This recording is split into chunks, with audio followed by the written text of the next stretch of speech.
Best man. I've had the privilege of knowing Steve for 20 years. I can't believe how fast that's gone. But I heard the name Steve Byrne through middle and high school through stories of people who liked to rag on Steve. I had no idea who you were. I would hear Steve Byrne call the teacher mom, or Steve Byrne can't fit into his car sometimes, all the crap in the back. And it wasn't until junior year when we had world history together, first period, when he sat behind me, that I got to know who Steve was. He invited me over to Ed and Jerry's to fix their television because he was too embarrassed to say that the TV was broken and didn't want to tell anybody else that it was, so I had to do that. But it didn't take Steve long to realize that I had a mother who made me do homework every single night, and Steve learned to get a copy off me.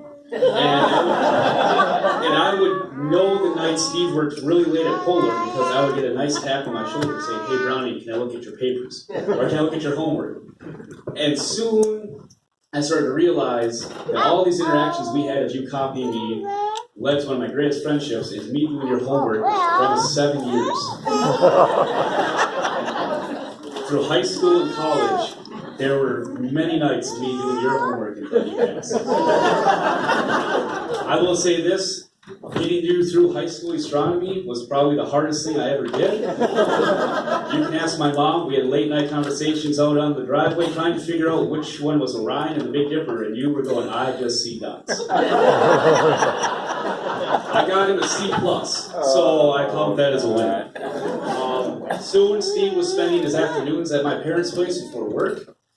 We knew the day Steve was over because either one of his cars left a giant oil stain on my parents' driveway, or our fridge had a whole lot less food than it normally did.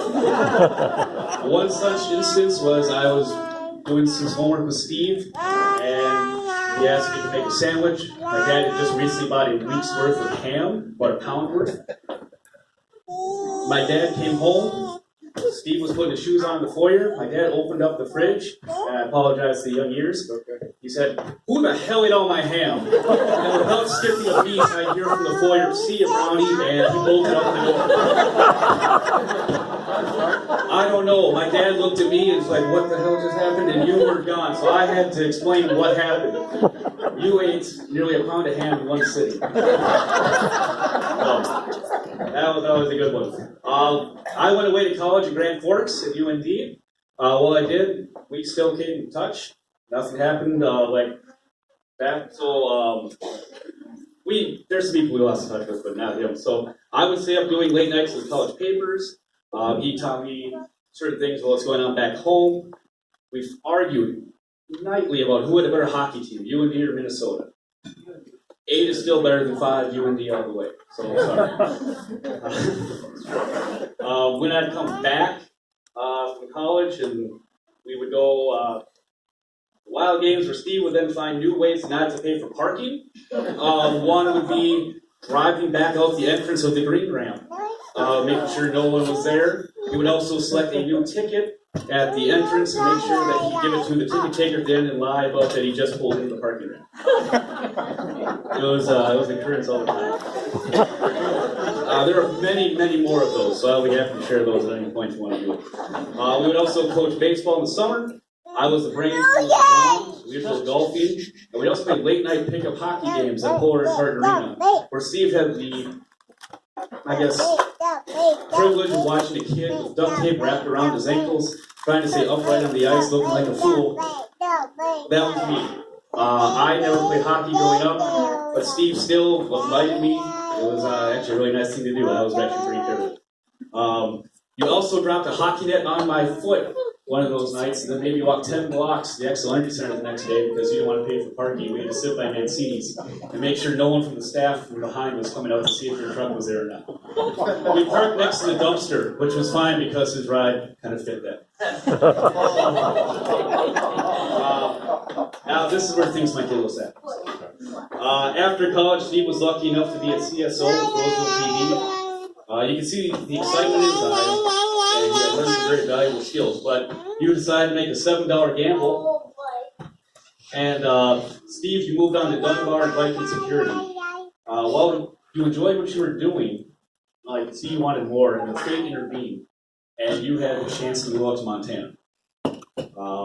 I remember you were wondering, is this the right move for me? And within a month, I could see the excitement and the happiness return to your face. You had that Steve Byrne smile again. It was like a 400-pound weight was lifted off your shoulders. It was really good to see.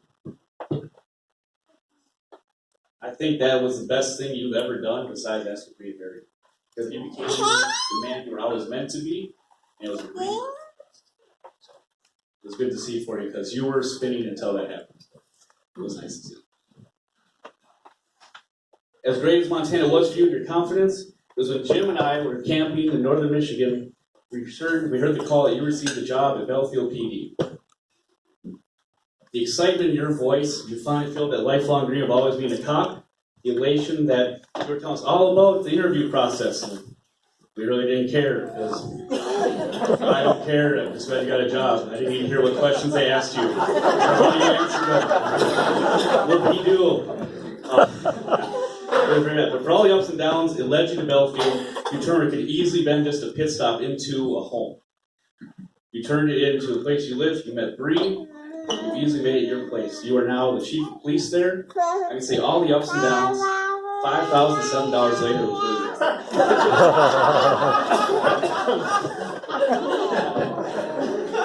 Now this is where I might get bad. I might shake during this one. It has been said many times, there's no one like Steve Byrne.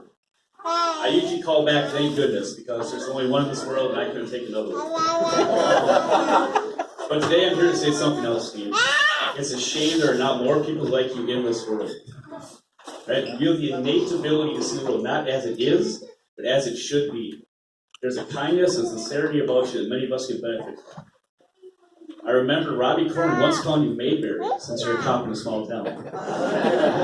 That can be taken many different ways, but I see it as one of the most accurate descriptions I can think of.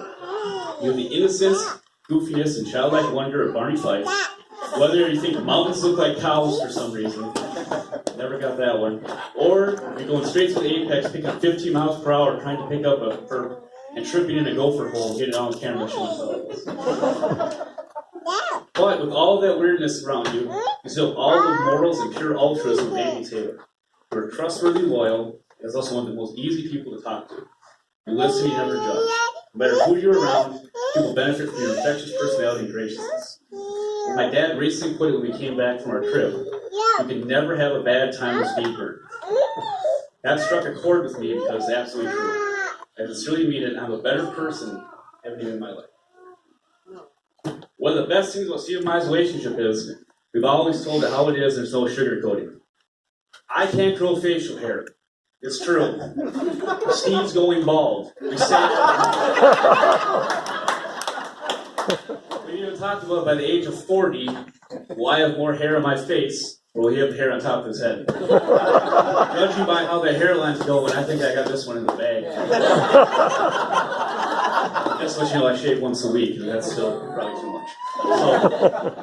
So, it's not working. So, Steve, when I say this, you know I mean it. You not only found an amazing partner to spend the rest of your life with, you found the right one.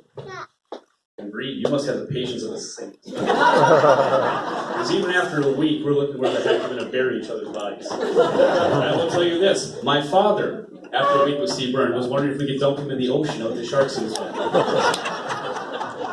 Just to let you know.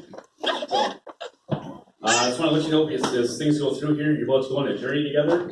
Please remember, your love is a blessing, a gift, and a miracle. It just takes no less than everything. You are now a team, and there will be many highs and lows. Working together, your love will grow for each other, and will shine the way as we conquer any obstacle. Now, Bree, as someone who's coached with Steve for 6 years, you may want to take the lead on most of the arguments, decision-makings of the household, because it's Steve. Now this is it. We'll be done here very quickly.